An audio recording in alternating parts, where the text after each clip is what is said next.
দেখো আমি যেটা বলতে যাচ্ছি যে আমরা সালফেট আয়ন যে অ্যাড করলাম সেটার কনসেন্ট্রেশনটা এটা, সেজন্য আমাদের এখানে ক্যালসিয়াম আয়নের কনসেন্ট্রেশনটা হবে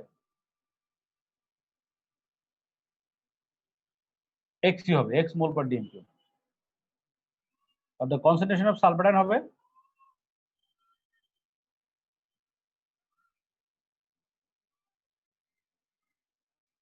এটা 0.50 প্লাস x মোল পার ডিএম কিউব। ঠিক আছে, এটুকু বুঝতে কারো সমস্যা আছে?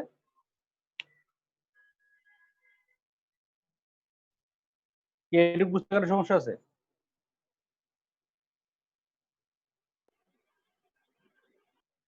এখন এই যে যে মনে করো আমরা আচ্ছা উপরেরটাকে এক্স ধরছিলে না তোমরা, সলিবিলিটি প্রোডাক্ট সলিবিলিটি জি কত আসছে? ওটা কত আসছিল বলো? 4.9 into 10 to the power minus 3. তাহলে এইটা এইটার থেকে অনেক কম না? Yes, sir. তাহলে সেই ক্ষেত্রে আমরা কি লিখতে পারি? এই জিনিসটাকে আমরা কি লিখবো? এটা লিখবো না? ও আচ্ছা, এক্সটা কম দেখলাম এই জন্য। হ্যাঁ ইনসিগনিফিকেন্ট, ঠিক আছে, এটা করলে তারপর কিন্তু আমাদের কিন্তু সলিবিলিটি প্রোডাক্টটা কিন্তু সেম থাকবে, যেহেতু temperature constant, equilibrium constant, temperature ছাড়া তো চেঞ্জ হবে না, কনসেন্ট্রেশন প্রেসার যাই চেঞ্জ করি। এবার আমরা বসাই এখানে সলিবিলিটি প্রোডাক্ট বের করি, যে সলিবিলিটি প্রোডাক্ট আমাদের কত, কেএসপি ইকুয়াল টু হলো ক্যালসিয়াম আয়ন সালফেট আয়ন। হ্যাঁ কেএসপি কত ছিল আমাদের? কেএসপি কত ছিল? 2.4 into 10 to the power minus 5 -5, এইটা আমাদের বের করতে হবে, আর এটা হলো আমাদের 0.5। তাহলে এক্স বের করো কত আসে? এক্স বের করো কত আসে? 4.8, এটা হলো 4.8 into 10 to the power minus 4 mole per dm cube. তাহলে আমাদের আগের যে সলিবিলিটি ছিল প্রোডাক্ট তার থেকে কি কম না বেশি? মাইনাস কত? 5 হবে। ও হ্যাঁ এটা -5, সরি। তো স্যার আমরা 0.5 প্লাস x দিয়ে করে কোয়াড্রেটিক ইকুয়েশন সলভ করতে পারতাম না? হ্যাঁ করে দেখো, এই অলমোস্ট এরকমই আসবে, করে দেখ তো কত আসে। স্যার তাহলে কি মার্কস স্কিমে কি এগুলো রেঞ্জ দেওয়া থাকে মার্ক মানে ইসের অ্যানসারের নাকি কোথায়? যেটা সেটা একটু হবে? না ওটার সাথে এরকম করে দেওয়া থাকে, কোনো সমস্যা নেই, মানে রেঞ্জ না এরকম করে দেওয়া থাকে, ওটা করলেও কোনো সমস্যা নেই। হয়নি। হ্যাঁ কি বুঝতে পারছো? দেখো আমাদের আগের সলিবিলিটি কত ছিল আর এখনের সলিবিলিটি কত?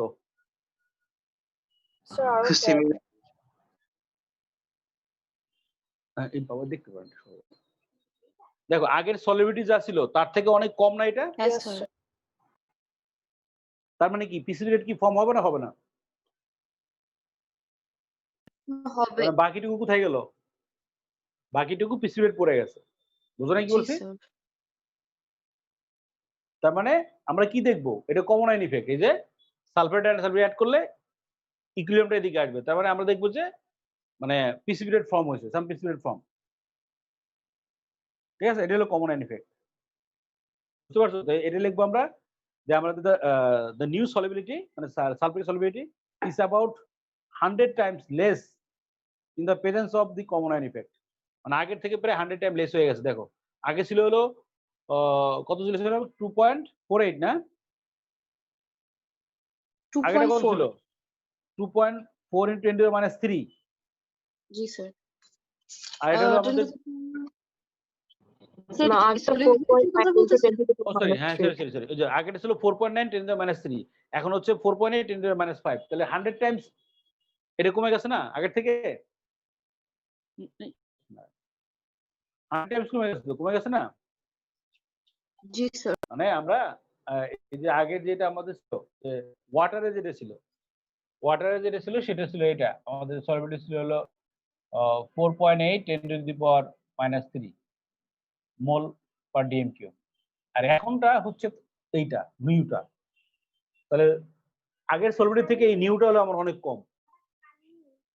ঠিক আছে, আগের থেকে এটা অনেক কম, তার মানে কমে গেছে, তার মানে প্রিসিপিটেট ফর্ম হয়ে গেছে। এটা হলো কমন আয়ন ইফেক্ট। বুঝতে পারছো? যে আমরা যদি কোনো কিছু একটা অ্যাড করি, অ্যাড করলে ইকুইলিব্রিয়ামটা আমাদের শিফট করে। যদি এখানে যে জিনিসটা কমন আছে সেগুলো আমরা যদি মনে করি এরকম অ্যাড করি, ক্যালসিয়াম ক্লোরাইড অ্যাড করি, তাহলে কিন্তু আমাদের একই রকম হবে, প্রিসিপিটেট হবে। যদি সালফিউরিক অ্যাসিড অ্যাড করলাম, প্রিসিপিটেট হবে। সোডিয়াম সালফেট অ্যাড করি, প্রিসিপিটেট হবে। দেখো এরকম একটা কোশ্চেন তোমাদের মনে হয় ছিল, আমি কোনো ওই ইসের পরীক্ষা নিয়েছিলাম মনে হয়, পরে আমরা বুঝাবো। হ্যাঁ, ঠিক আছে, বুঝতে পারছো? হ্যালো হ্যালো, বুঝতে পারছো? জি স্যার। হ্যাঁ, নাও এটা লিখে নাও। হ্যাঁ, করে দাও তুমি।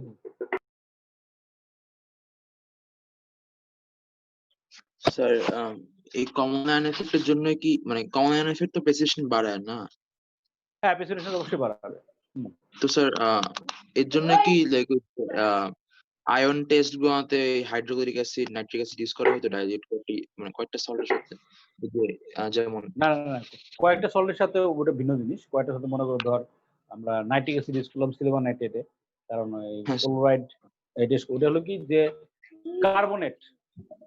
কার্বনেটের প্রিসিপিটেটও হোয়াইট হয়, সালফাইডও হোয়াইট হয়, সালফাইড। তাহলে আমরা কিভাবে বুঝবো যে এটা কি ক্লোরাইড নাকি সালফাইড? আচ্ছা ওই নাইট্রিক অ্যাসিড দিলে ওইগুলো ডিজলভ হয়ে যায়, শুধু হ্যালাইড গুলো ডিজলভ হয় না। আচ্ছা জি ওটা অন্য জিনিস, ওর কারণে তো কমন আয়ন ইফেক্ট হচ্ছে না, এটা তো কমন হচ্ছে না। ও হ্যাঁ হ্যাঁ ঠিক আছে, আর সিলভার নাইট্রেট তো পুরোপুরি সলিবল, আর যেগুলি স্প্যারিংলি সলিবল মানে খুবই কম পরিমাণ সলিবল সেগুলি ক্ষেত্রে। আচ্ছা ঠিক আছে, নাও লেখা হয়েছে এটা? ইয়েস। এই সবাই লেখা হয়েছে? আচ্ছা, এবার আমরা আরেকটা জিনিস একটু ডিসকাস করতেছি, মানে লেখো।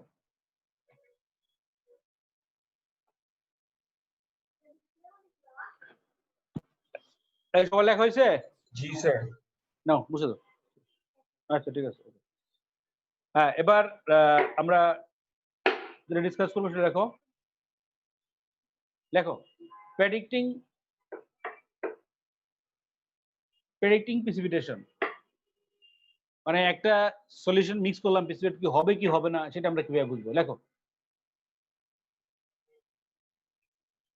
predicting the এইভাবে লেখো, predicting the formation of precipitation. Sir কয় পেজ গ্যাপ দিব ফার্স্ট থেকে? আরে গ্যাপের কি আবার, কিসের গ্যাপ? গ্যাপ কেন? আমরা তো এটা স্যার ফার্দার এসে ইকুইলিব্রিয়ামই তো কারেন্ট পড়াচ্ছি, ছিল আবার না, গ্যাপ কেন? ক্লাসে ঢুকতে পারিনি। ক্লাসে দিতে পারবেন, বেশি কিছু করে নেই, হাফ পেজ এক পেজ গ্যাপ দিলেই হবে। লেখো predicting the formation of precipitate লেখো, তারপর নিচে লেখো the solubility product can be used to predict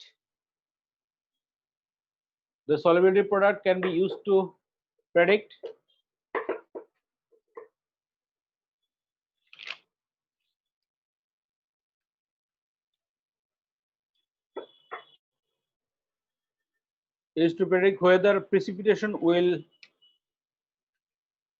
occur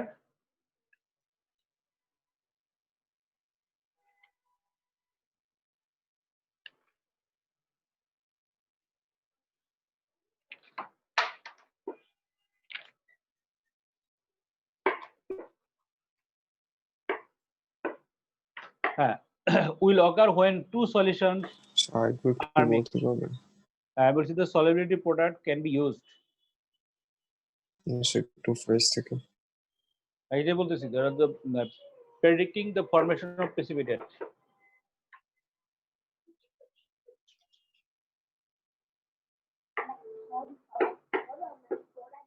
হ্যাঁ,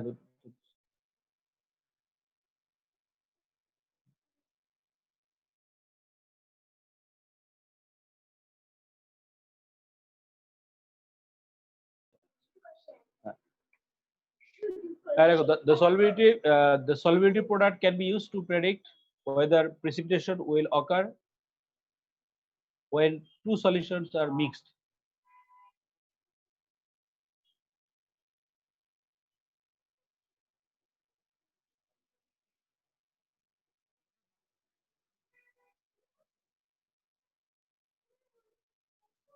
For example,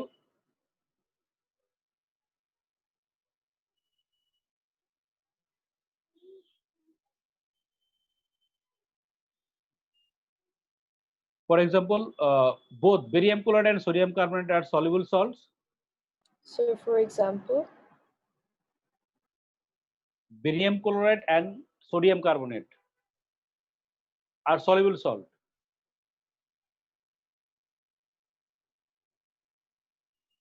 But barium carbonate is relatively insoluble.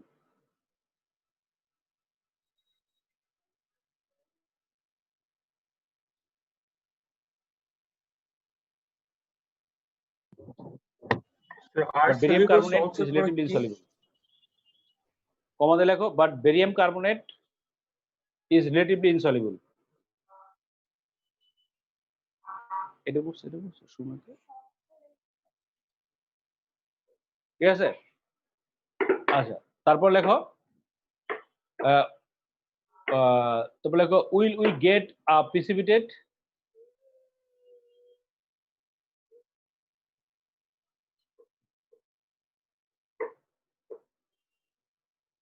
লেখো will we get a precipitate when we mix a solution of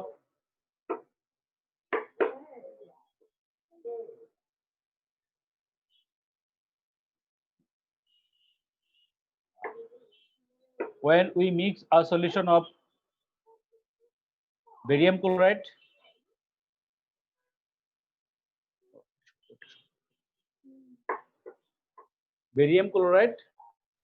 with a very dilute solution of sodium carbonate. Question mark দাও। আমরা barium কার্বনেটের KSP equation লিখলে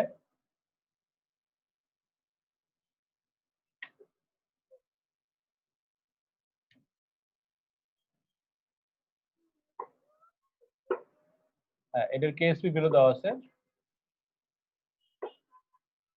5.5 10 to the power minus 10 mole square minus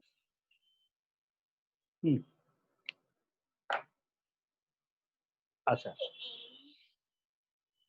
এখন লেখা হচ্ছে সবার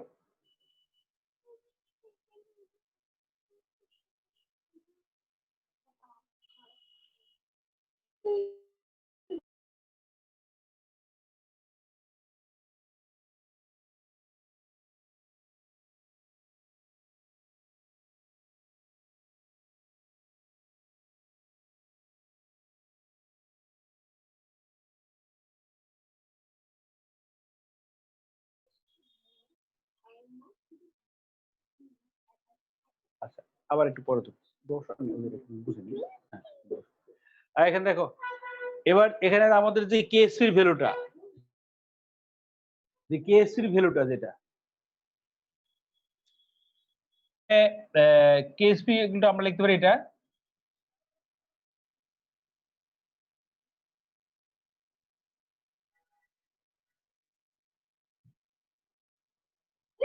আচ্ছা। এখন যদি এখানে দেখো দেখো এই দুটার মানে প্রোডাক্টটা দুইটার ভ্যালুটা যদি আমাদের এইটার থেকে বেশি হয় তাহলে কি হবে? মানে এই দুইটার ভ্যালু আমরা তো আলাদা করে অ্যাড করব, বেরিয়াম ক্লোরাইড আর সোডিয়াম কার্বনেট মিক্স করব। ওই দুইটা সলিউশনের কনসেন্ট্রেশন থাকবে, ভলিউম দেওয়া থাকবে। ওই দুইটা সলিউশনের কনসেন্ট্রেশন প্রোডাক্ট করার পর বেরিয়াম আয়ন আর কার্বন আয়নের যদি এইটার থেকে বেশি হয় তাহলে কি হবে?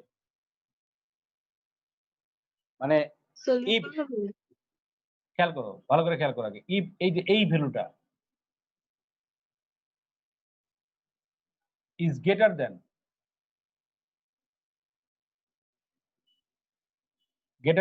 5.5 into 10 to the power minus 10 mole square dm minus 6 তাহলে কি হবে? প্রেসিপিটেট হবে না? সলিউবল হলো তাহলে প্রেসিপিটেট কম হবে।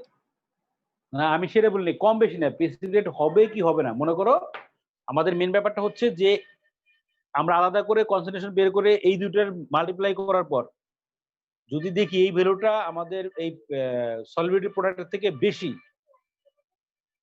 তাহলে অবশ্যই আমাদের প্রেসিপিটেট ফর্ম হবে।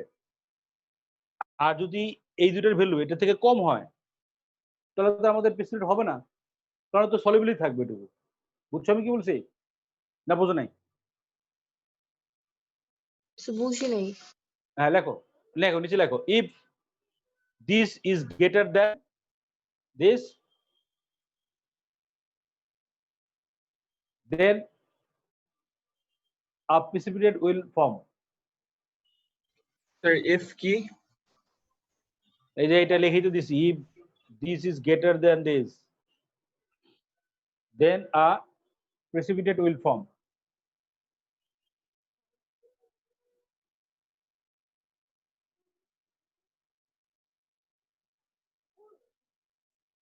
ঠিক আছে, লিখছো? লিখছো সবাই? আর যদি এটা যদি লেস হয়, if is less than this then no precipitate will form. আমরা ক্যালকুলেশন করবো এখন। then no precipitate will form, তাহলে তোমরা বুঝতে পারবে। লেখো, কোশ্চেন লেখো।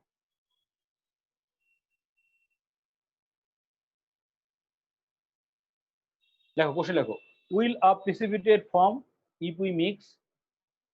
তো স্যার কেন হয় আবার বলবেন একটু, কেন লাইক বড় বেশি হলে প্রেসিপিটেট ফর্ম করবে? আচ্ছা, আমার কথা শোনো। এই যে সলিবিলিটি প্রোডাক্ট যে ভ্যালুটা, এটা কি ইন্ডিকেট করে? এতটুকু বেরিয়াম কার্বনেট ওয়াটারে ডিজলভ থাকে, এটাই তো কথা নাকি? জি স্যার। এটাই তো। আচ্ছা, তার মানে ওইখানে এইটার কনসেন্ট্রেশনও এইটা, এটার কনসেন্ট্রেশনও এইটা, এরকম থাকে না?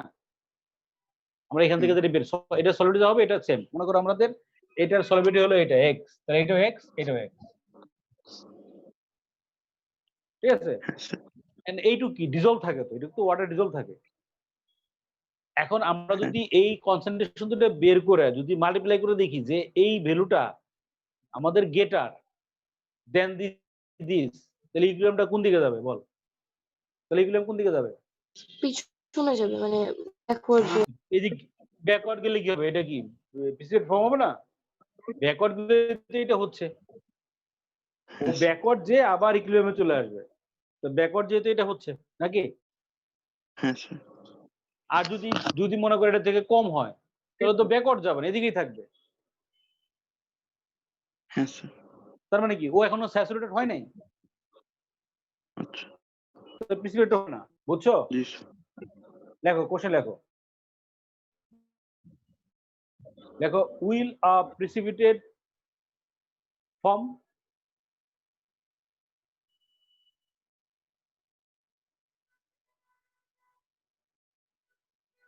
Will a precipitate form if we mix 50 cm cube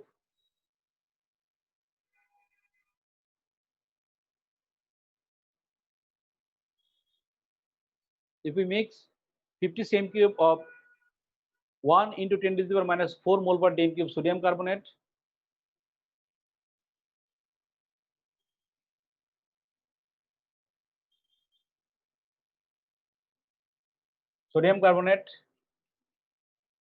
and So 50 cm cube of 1 into 10 to the power minus 4 mole per dm cube sodium carbonate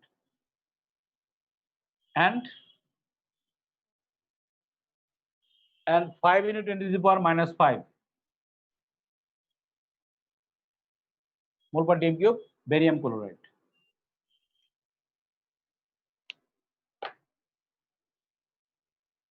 ঠিক আছে, এবার বের করো, কনসেন্ট্রেশন বের করো।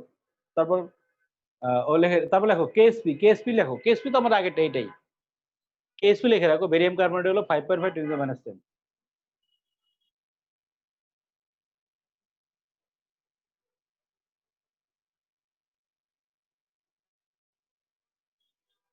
স্যার 5.5 into 10 to the -5 ওইটা এইটা তো 10 -10 কেএসপি বের করে দেখো। So KSP প্রতি রিঅ্যাকশনের জন্য কনস্ট্যান্ট। প্রত্যেকটা ইস্যুর জন্য কনস্ট্যান্ট না, টেম্পারেচার যদি সেম থাকে ইকুইলিব্রিয়াম কনস্ট্যান্ট না, শুধু টেম্পারেচারের জন্য চেঞ্জ হয়, পড়াইনি আমরা এসে। তো স্যার টেম্পারেচার সাথে Yes, sir. কেএসপি কেমন এটা নাই আমাদের সিলেবাসে? টেম্পারেচার চেঞ্জ হলে কেমনে চেঞ্জ হয় ওটা সিলেবাসে? আছে নাকি? ওটা ভ্যান টপ, এটা ইকুয়েশন আছে, ইকুয়েশন তোদের নাই, যদি আমি পারি দেখাবো কোনো সময়। স্যার ও লেভেলে পড়ছিলাম যে কি সলিবিলিটি টেম্পারেচার বাড়লে সলিড বাড়ে কমে কত সল্টের। সলিবিলিটি বাড়ে কমে, ওটাকে আমরা এক্সেন্ট ধরে করে জেনারেল করছি ইউজুয়ালি, ঠিক আছে। এখন যদি এটা এক্সোসার্মি করে তাহলে টেম্পারেচার যদি তুই আরো দেয় তাহলে সলিড কমে যাবে তো।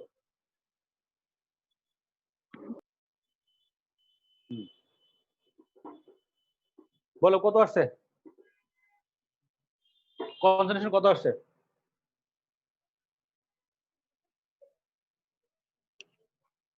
কার্বনেটের কনসেন্ট্রেশন কত আসছে?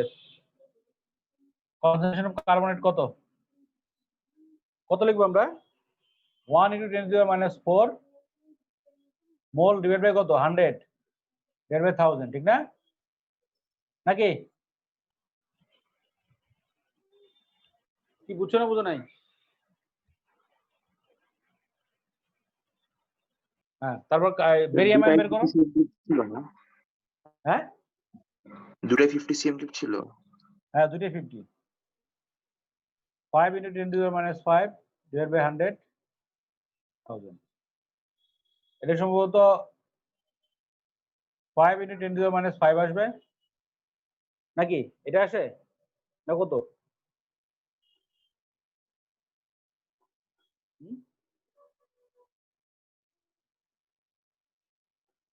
এটা এত মোল পার ডিম কিউব আসবে, এটা আসবে সম্ভবত 2.5 × 10⁻⁻5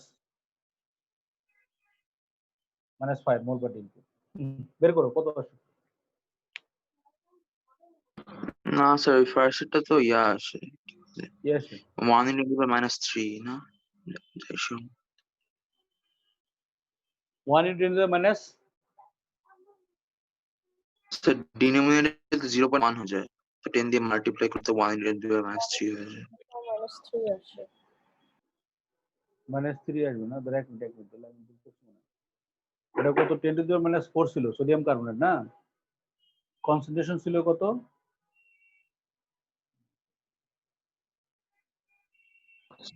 ও আচ্ছা আচ্ছা আচ্ছা, এনার্জি না, একটু ভুল হয়েছে ডাইরেক্ট করা যাবে, সরি। এখানে এটা ডাইরেক্ট করা যাবে না, এখানে বললে 2 দিয়ে ডিভাইড করতে হবে। এই যে আমি নাম্বার অফ মোল বের করতে হবে আগে, ডিরেক্ট কনসেন্ট্রেশনকে ডিভাইড করতে নাম্বার অফ মোল বের করতে হবে। আগে নাম্বার অফ মোল বের কর, তারপর কনসেন্ট্রেশন বের কর। নাম্বার অফ মোল কত? নাম্বার অফ মোল কার্বনেট বের কর, নাম্বার অফ মোল কার্বনেট বের কর।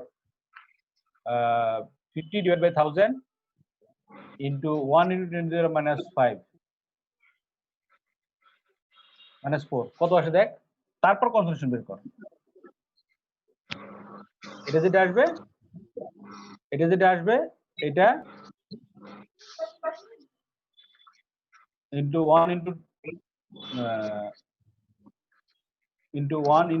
10⁻⁴, তারপর আসবে হলো 100 ডিভাইড বাই 1000। এবার কর, এবার ঠিক আসবে, এবার আসবে এটা 5 × 10⁻⁵। কি বুঝছো? হ্যাঁ, বুঝতে পারছো কি বলছি? Hello, Yes, sir. হ্যাঁ, তারপর ওটা বের করো, ওটাতেও তোমার হাফ আসবে, দুটোই হাফ আসবে। বেরিয়াম বের করে দেখো, 2.5 এরকম আসবে। আমি একবারে করি দেখো, বেরিয়ামটা আমি একবারে করি দেখো কিভাবে আসবে। বেরিয়াম মাল্টিপ্লাই করো, কত?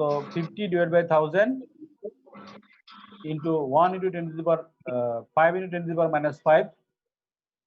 By 100 divide by 1000, 2.5 10⁻⁵। আসছে না?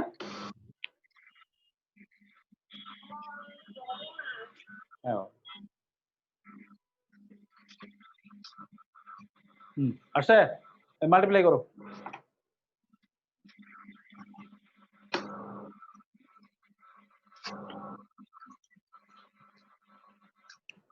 আমরা যদি এটার ভ্যালুটা বের করি, বেরিয়াম আয়ন কনসেন্ট্রেশন আর কার্বন আয়ন কনসেন্ট্রেশন কত, এটা কত হবে আমাদের? 5 into 10 to the power minus 5 into 2.5 10 to the minus 5 কত আসে কত আসে 5 দেখো তো into 10 to the power minus 7. minus 7 কেন এটা তো 5 দুটোই তো 5 9 আসবে তো -10 আসে 10 আসবে না তো 9 আসবে ভালো করে দেখ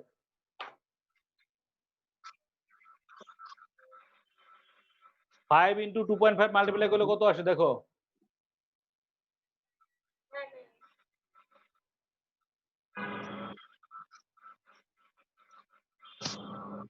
আরে 5 আর 2.5 টা করলে তো 1.5 হ্যাঁ স্যার এটা এখন এটা কি আমাদের এই ভ্যালুটা কি কেএসপি থেকে বেশি না কম এই ভ্যালুটা কি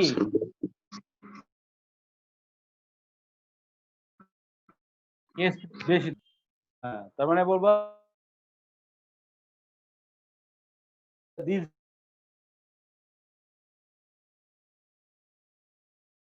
value is greater than the solid product so PCB rate already product so PCB rate কম বুঝতে পারছো